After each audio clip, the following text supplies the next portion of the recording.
152 division 4, 3 plus 4 square. Let's solve for bracket first.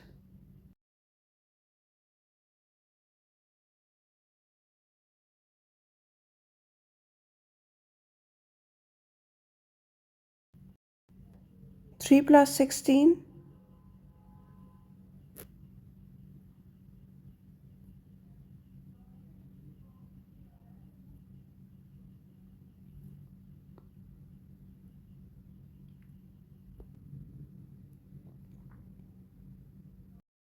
What do you think?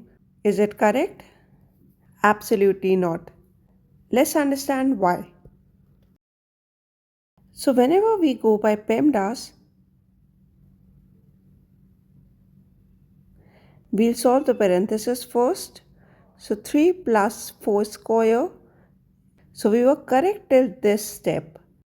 In the next step, whenever you have two numbers side by side, first write it as multiplication and then go by this order. As you know, multiplication and division have same priority and we need to solve the equation from left to right.